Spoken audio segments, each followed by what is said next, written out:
जय हिंद दोस्तों, नमस्कार। आप सभी के सामने हम एक नया वीडियो लेकर आए हैं जिसमें विषय विज्ञान सब्जेक्ट साइंस का धातु और अधातु में अंतर बताएंगे और शॉर्टकट में बताएंगे।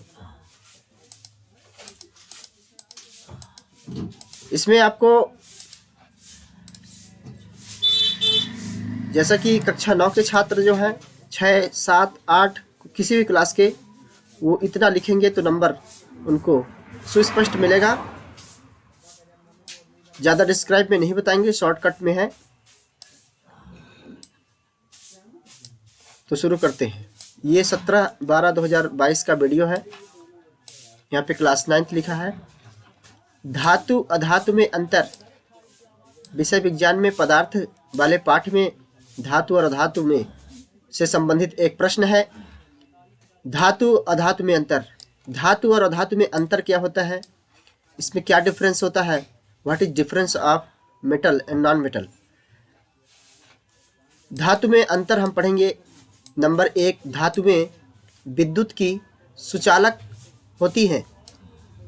सुस्पष्ट है कि यदि किसी भी धातु में आप करंट प्रवाहित करेंगे तो आराम से वह करंट प्रवाहित हो जाएगा, इसलिए ये विद्युत का सुचालक है। हम सुचालक आपको बताएंगे अलग अलग। पहले धातु के 4, फिर अधातु के 4। इसके बाद दूसरा नंबर है, धातु में आघातवर्ध एवं तन्य होती हैं। यानी कि धातुओं से यदि धातुओं को गर्म किया जाए तो वह तन्य होती हैं। यानी कि इससे बहुत पतली से पतली आप तार जैसे बना सकते हैं। ये धातु का गुण होता है। आघातवर्धक होती है, मजबूत भी होती है। तीसरा नंबर, धातु में ठोस अवस्था में होती हैं पारे को छोड़कर। सिर्फ पारा ठोस अवस्था में नहीं होता है, बाकी सभी धातुएं ठोस अवस्था में पाई जाती हैं। चौथा नंबर है, सभी धातुएं चमकीले होते हैं। यानी कि धातु जो है चमकदार होती हैं। अब हम पढ़ेंगे अधातु। अधातु में विद्युत की कुचालक होती हैं। अधातु जो होती है उसमें विद्युत प्रवाह नहीं होता है, अर्थात विद्युत की वो कुचालक होती हैं। अधातुओं में करंट नहीं दौड़ता है। यदि आप अधातु में करंट प्रवाह करेंगे तो नहीं होगा, ये उसका गुण है। जैसा कि यहाँ पे दिखाया गया है, धातु में विद्युत की सुचालक होती हैं, तो यहाँ पे दिखाया गया है धातु में विद्युत की कुचालक होती हैं, उसका विपरीत है। नंबर 2, अधातुएं जो है तो आघातवर्ध एवं तन्य नहीं होती हैं। सेम उसका उल्टा होगा, ये तन्य नहीं होती हैं, आघातवर्ध नहीं होती हैं। तीसरा नंबर है, अधातुएं ठोस, द्रव एवं गैसीय तीनों अवस्था में पाई जाती हैं। यानी कि जो अधातु है वह तीनों अवस्था में पाई जाती है, जबकि धातु ठोस अवस्था में पाई जाती है केवल और केवल पारे को छोड़कर। अगला नंबर है अधातु। अधातुओं में चमक नहीं होता है। यानी कि अधातु जो है उसमें शाइनिंग नहीं होती है। ये शॉर्टकट में हमने बताया है। अगला प्रश्न है, इसी में हमने जोड़ दिया है, यौगिक और मिश्रण में अंतर। यौगिक और मिश्रण क्या होते हैं? 2 या 2 से अधिक पदार्थों के संयोग से बिना किसी रासायनिक क्रिया के निर्मित पदार्थों को मिश्रण कहते हैं।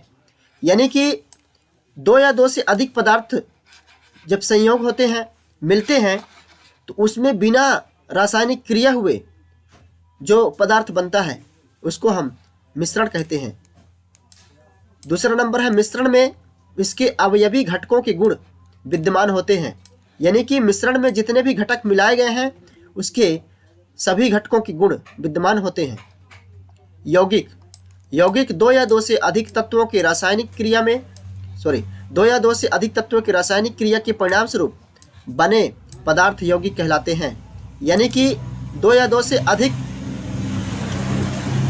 तत्वों के रासायनिक क्रिया, यानी कि 2 या 2 से अधिक कई तत्व मिलेंगे आपस में और मिल करके उसमें रासायनिक अभिक्रिया होगी। फिर रासायनिक जब अभिक्रिया होगी उसका एक परिणाम या फिर रिजल्ट जो आएगा, जो नया पदार्थ बनेगा, उसको हम यौगिक कहेंगे। 2 या 2 से अधिक तत्वों के रासायनिक क्रिया के परिणाम स्वरूप बने पदार्थ यौगिक कहलाते हैं। दूसरा नंबर है यौगिक के गुणधर्म। इसके अवयवी घटकों के गुणधर्म से सदैव भिन्न होता है। जैसा कि हमने यहाँ पे बताया है, मिश्रण और यौगिक में अंतर में दूसरा नंबर मिश्रण में है। मिश्रण में इसके अवयवी घटकों के गुण विद्यमान होते हैं, ठीक इसका उल्टा यौगिक में होता है। यौगिक के गुणधर्म इसके अवयवी घटकों के गुणधर्म से सदैव भिन्न रहता है, इसका अपोजिट है। इस प्रकार से आप इसका स्क्रीनशॉट ले लीजिए और नोट डाउन कर लीजिए, यह बहुत ही आपके लिए उपयोगी होगा। प्यारे छात्रों एवं सहपाठी भाइयों, आप सभी से निवेदन है कि वीडियो को लाइक कर दीजिए, सब्सक्राइब कर दीजिए और ग्रुप में शेयर कर दीजिए, ताकि हमारा हौसला बुलंद हो और हम आपके लिए बेहतरीन इससे अच्छे वीडियो लेकर आते रहें और आप अपना प्यार आशीर्वाद बनाए रहें। इसी के साथ में वीडियो समाप्त करते हैं। धन्यवाद।